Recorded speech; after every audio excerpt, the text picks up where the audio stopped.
Дети должны жить в мире красоты, сказки, музыки, рисунка, фантазии, творчества. Эта цитата принадлежит советскому педагогу-новатору Василию Сухомлинскому. В действительности мир ребенка ярок, красочен и полон неизведанного. В детских рисунках можно прочитать мысли ребенка, его переживания и чувства.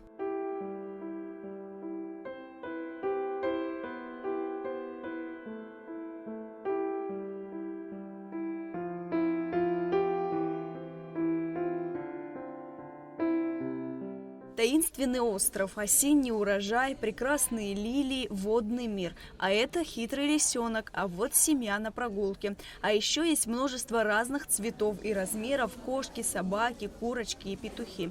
И все это неподражаемая детская фантазия, вернее то, что нашло отражение в красках и с помощью их же мастерства. Семилетняя Даниэла Куртаглы изобразила таинственный лес, а также лесную жительницу сову. Юная художница уже год как является ученицей Центра детского творчества «Айнар». Я нарисовала лес, сову. А почему ты решила именно сову нарисовать? Ну, мне нравится. А что ты еще рисуешь? Натюрморт, здание. Самый твой первый рисунок это какой?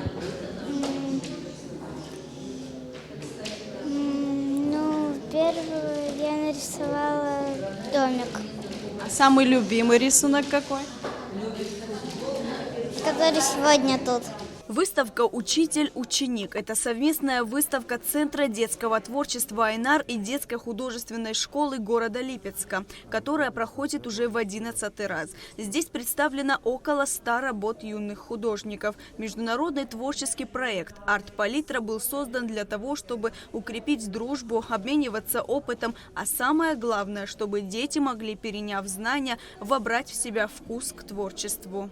Мы не пропускаем ни одного года, либо мы делаем в конце, в октябре месяце, либо здесь, либо там, в городе Липецке. У них в художественной школе, где обучается более 600 детишек, только в одной художественной школе.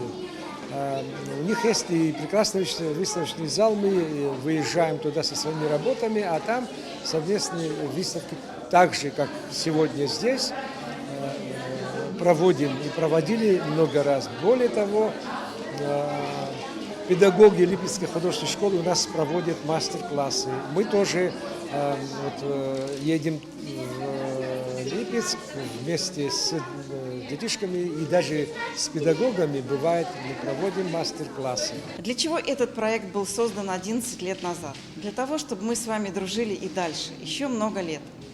Не только взрослые, но и дети. Своим творчеством дети показывают свое доброе отношение к миру.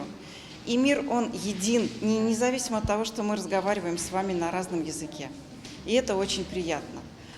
В нашей выставке представлены работы, связанные именно с композициями различных тематик.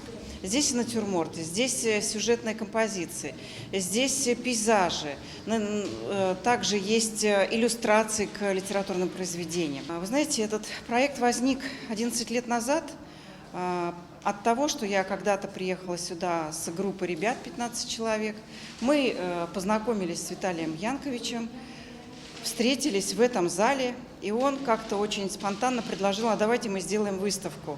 И мы буквально за ночь поехали, вот где мы жили в отеле, с ребятами сделали за ночь выставку, оформили работы, приехали с утра и быстро-быстро вставили уже в готовые паспорту, рамы. Нас радушно встретил этот зал, и мы открыли эту выставку. На выставку пришли воспитанники Дома творчества «Айнар», их родители, а также любители творчества. Эта выставка – традиция длиною в 11 лет. Работы юных художников будут здесь выставлены в течение месяца. Лаура Капш, Рамо Камке, Абхазское телевидение.